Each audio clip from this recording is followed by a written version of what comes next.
One of the most powerful things a budding composer, orchestrator, or arranger can do is to reduce a full orchestral score down to a few staves on a page. My name is Ernesto, and today I'm going to show you my process for creating score reductions in Dorico Pro 6. Let's get started. Okay, so here I have the hub up, and we're just going to make a new empty project. For now, I'll leave everything blank, although I do know that I want my page to be horizontal rather than vertical, so I'll change that. Everything else is fine for now. So let's create our project. So I mentioned at the jump that the score reduction, and for our purposes, is sort of a distillation of a full orchestral score. And the purpose of that is to either analyze the harmony of a piece, the orchestration of a piece, or anything else like that. Now, what reducing a score allows you to do is to really zoom in on each instrument and put them together to see how they interact with each other. Seeing which instruments have the same notes, which instruments are stacked on the same chord, etc. So to set up our project, we're going to add a few staves that we can work with to then add all of the notes together on the page. So what I'm going to do is add a single player. And under this sketch category, there are a bunch of helpful staves. We'll start off with a treble staff. I'll hit add. Now one has appeared. Now I'll hit Shift P to add another player. Let's do one more treble staff. And then let's add a grand staff. We'll also add a bass staff. And just to have a percussion staff, why don't we add a drum set player? And that'll be our dedicated percussion staff. And if we need to add instruments to that, then we will. So let's just add a basic drum set. Okay, so Dorico's putting this together in a way that it thinks it should, but for now, let's just put this in our own order. I'm going to put the drum set at the bottom, the bass staff underneath the grand staff, and then the treble staves will be together. Dorico also has these two staves together, and that's because of my default settings. So I'm going to head into layout options, Shift Command L or Shift Control L on Windows. And just hit no brackets for under brackets and braces. Hit apply, close.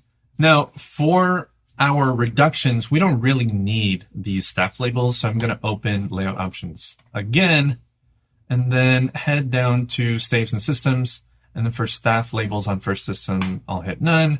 Subsequent systems, none as well. Hit apply, and they disappear. By the way, in addition to the wonderful resources both in the manual and on this channel, if you want to dive a little deeper into learning Dorico for the first time, I have a course that I created called Dorico Beginner to Pro. It's over at learndorico.com.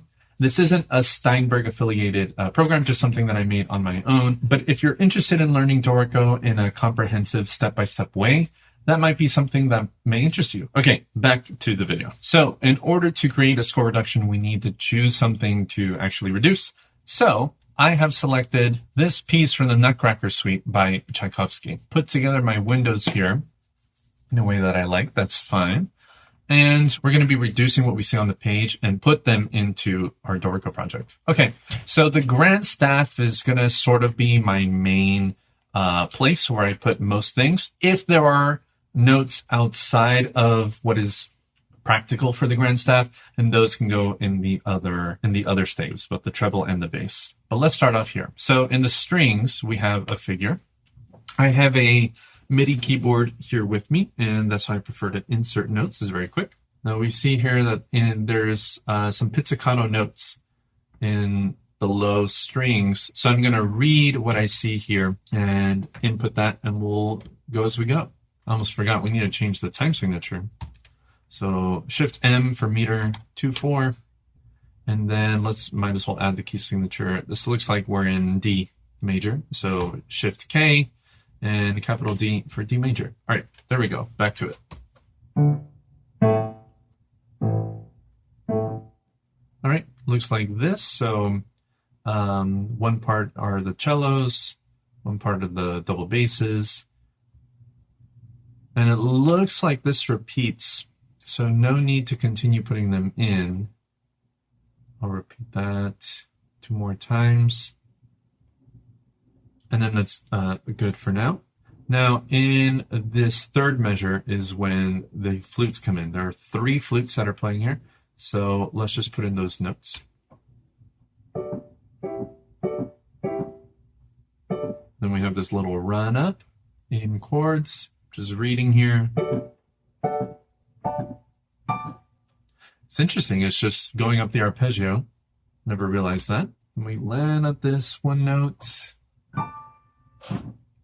Okay, this right off the bat are pizzicato strings, and then we have the flutes playing here together. And what I love about the process of reducing a score, and there are videos online that you can look up of score reductions, but doing it yourself really forces you to zoom in on one note at a time and start putting things together. So very clearly here in Tchaikovsky's orchestration, the low strings are just plucking away this little ostinato before the flutes come in with this figure. Now let's start adding some more things. So dynamics, shift D to add dynamics. Both parts are in piano. There are some articulation markings in the flutes. So let's add staccatos.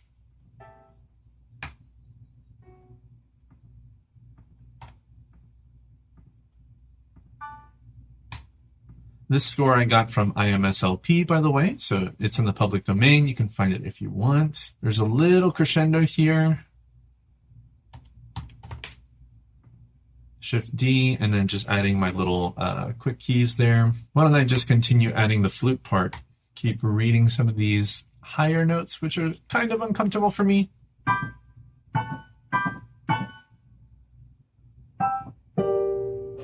Beautiful chord landing on there. Going into grace note mode. Coming out of grace note mode. Now in this measure with the accent in the flutes, there's the violins that come in with this little figure just for a brief moment. So let's utilize one of our other staves here. Let's go up here and put that in. So we need a dotted 8th note. By the way, a quick way to add a dot to a note is, for example, on the number 5, which is 8th note in Dorico, double click it, and that'll add the dot to the duration that you have, so you can just put in your notes. This looks like octave A's. I'll just hit 16th, add that last note. I accidentally put that in the wrong octave, so I'll use Command Option down arrow to put that down an octave. Okay, that's slurred, and it also goes mezzo forte and just decrescendos from there. Okay, now let's go back and add our new bassoon line. So that could be added, that happens over here. That could be added as a new voice in this bass staff. However, just to sort of avoid the clashing there, let's utilize our other bass clef and add that in. So this starts off, this is 3 beats, so I'll just add a dotted half note, and Dorico should notate everything so that it crosses the bar line properly. So that's an A, and then I'll just select regular half note for those 2 beats. D, quarter note, and then end off with an 8th note, and that is another A. Okay, that's slurred there. Also, this crescendos from piano to mezzo forte, right? No, pianissimo to mezzo forte. Okay, fantastic. So we're about 10 measures in, and we've added everything that is sort of in here. Now let's sort of start to show you how I would analyze something like this so far. So either for reference for yourself or for anyone else, let's add some text to show what instruments are actually playing. So I'll select something, and you can hit the key command Shift X to add text. And I'll just say violas, new line, cellos, new line, basses. I'll hit escape to exit out of that. Now that's fine as a sort of marker there. You can flip the way that this is put down on the page. So I'll hit F to flip that just to the other side. And something that I actually like to do with my reductions is to use a smaller font And something that works, I think, quite well is instead of the default text, using the cue labels, it's just small enough that it's there, but not in the way. And why don't we add a little bit of what they're doing here? I could say maybe all pizzicato, but why don't I just specify that each one individually plays pizzicato? Okay, that's fine. Now on here, in fact, several years ago when I was making score reductions a lot, I added my own key command to quickly add a cue label. And for me, I set myself Shift Option C. You see how that automatically puts it to cue labels, just so that I didn't have to add text, scroll through, and then make sure it was the right size every time. I just added a key command for myself. So I'll utilize that. Flutes. Actually, let's just type 3 flutes, because that's important. By the way, I'm hitting the escape key to exit out of that. Hitting return or enter on your keyboard will just form a new line. As new elements enter, let's specify what it is. I'll add another cue label text. This is bassoon. And then over here in our treble staff, these are violins. Let's do 1 and 2.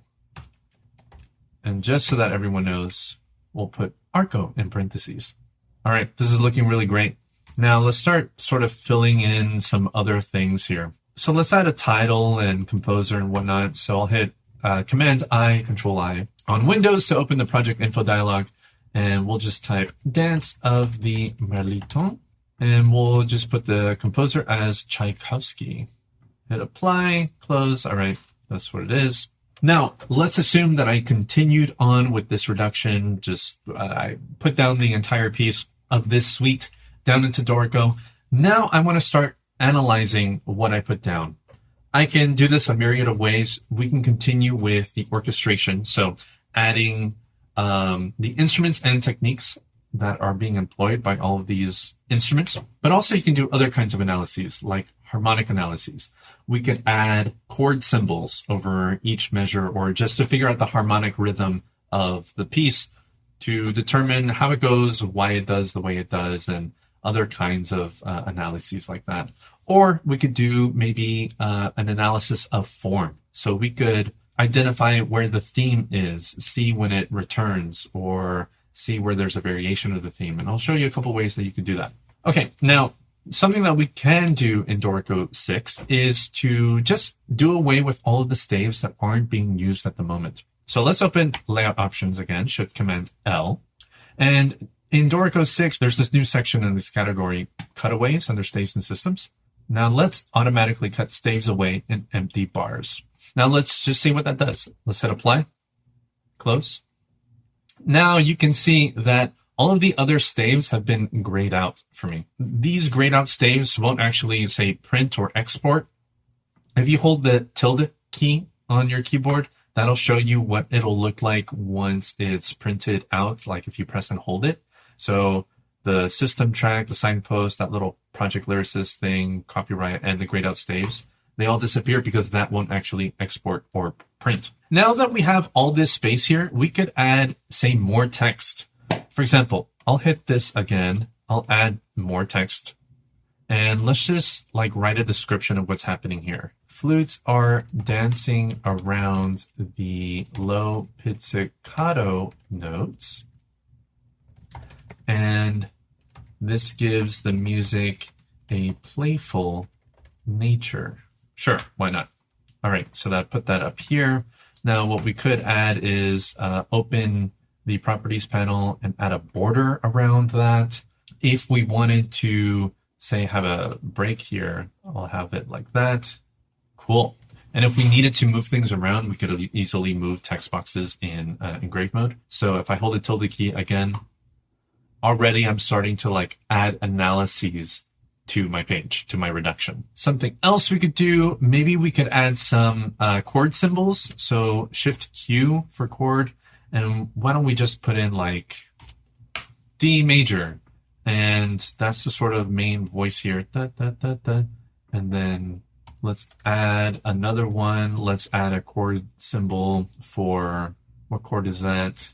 G major, that sort of thing. And Dorico does a good job of nudging things out of the way so that there are no collisions. I love the way this looks where we can see how everything enters, like whatever's relevant. So the bassoon enters at this moment. After that, it disappears. Violins come in for just a brief moment. And this gives us all kinds of room and space to add our analyses. Another thing we could do is, for example, if we determined that this little section was the main theme, we could, let me unselect that. We could change the color of it. So let me turn on the color property. And let's just, I don't know, select a random color like purple. Okay, so if we determined that this theme was the primary thing, we could go along and select every time that the theme appears as purple or something like that. And then once you were done with your analyses, you could pop into engrave mode and just move everything how you want to. So like I would maybe move this text box up a little bit. Maybe you could move this text over to the side if you wanted to. Maybe a little lower. And then I reference with the tilde key to get rid of everything that won't actually print or export, just to see how everything's looking. I wouldn't start dragging things in engrave mode until after you're done with the entire process, because if you change things in engrave mode and then go back to write mode and start moving things, what you changed in engrave mode will just stay there because you told Dorico to override whatever calculations it's doing. So just be careful with that. When I was really studying orchestration several years ago, I made a bunch of score reductions in Dorico. There are plenty, as I mentioned, that you can find online that are really, really great, that include really great analyses as well, but nothing beats doing it yourself.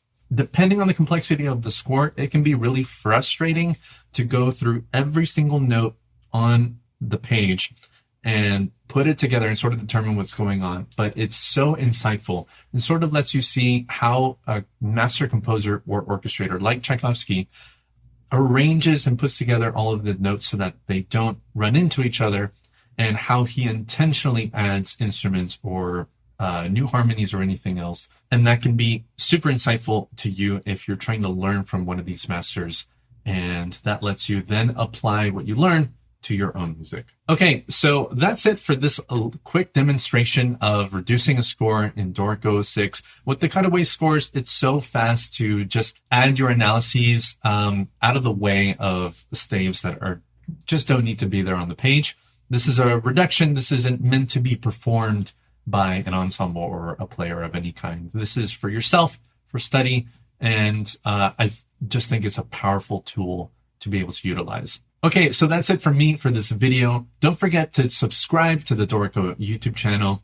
If you're interested in the Dorico Beginner to Pro course, which I made, then head to learndorico.com. And you can check out my channel, Ernesto Composer, which will be linked down below. I talk about music technology, videos on Dorico, score study breakdowns, and documenting my own composing journey. So head over there if that interests you at all. All right, thanks so much for watching. And as always, take care.